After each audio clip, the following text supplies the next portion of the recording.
आणि आता बघूयात इतरही महत्त्वाच्या बातम्या, गणपती बाप्पा संदर्भातल्या बातम्या। लालबागचा राजाचं प्रथम दर्शन, यंदा तिरुपती बालाजी मंदिराचा देखावा साकारला। लालबागच्या राजा गणेशोत्सव मंडळाचं यंदाचं हे 92वं वर्ष।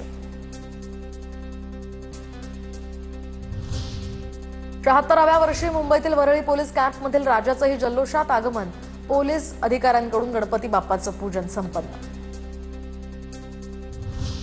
वाशिमच्या मनीष देशमुख यांनी गायींच्या शेणापासून तयार केली गणेशाची मूर्ती। मनीष देशमुख यांनी यावर्षी 1500हून जास्त शेणापासून गणेश मूर्ती बनवल्या। 2 लाख नफा मिळण्याची अपेक्षा। लातूरमध्ये सुद्धा गणेशोत्सवाची लगबग सुरू, गणेश मूर्तींनी बाजारपेठा सजल्या। डेकोरेशनचं साहित्य घेण्यासाठी नागरिकांची दुकानांमध्ये गर्दी। गणेशोत्सवासाठी बेस्ट उपक्रम सुद्धा सज्ज, 27 ऑगस्टपासून बेस्टकडून अतिरिक्त बस सेवा दिली जाणार। विशेषतः मध्यरात्री मध्य आणि दक्षिण मुंबईमध्ये 10 मार्गांवर 26 बसेस चालवल्या जाणार। गणेशोत्सवासाठी एसटी महामंडळ सज्ज, मुंबईमधील 3 डेपोतनं 973 गाड्या कोकणासाठी रवाना होणार, तर मुंबई, पनवेल, पालघर, रायगडमधून 1807 गाड्या रवाना होणार।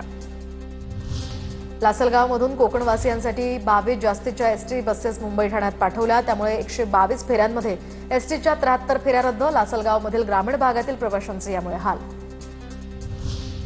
दादर सावंतवाडी विशेष मोदी एक्सप्रेसला मंत्री नितेश राणेंनी दाखवला झेंडा। गणेशोत्सवासाठी कोकणात जाणाऱ्या कोकणवासियांसाठी ही विशेष ट्रेन सोडण्यात आली। गणेशोत्सवासाठी कोकणवासी रत्नागिरीमध्ये येण्यास सुरुवात, तर गणेशोत्सवाच्या 3 दिवस आधीच कोकणात लगबग सुरू। गणपतीसाठी कोकण रेल्वे मार्गावरती 325हून अधिक फेऱ्यांचं नियोजन।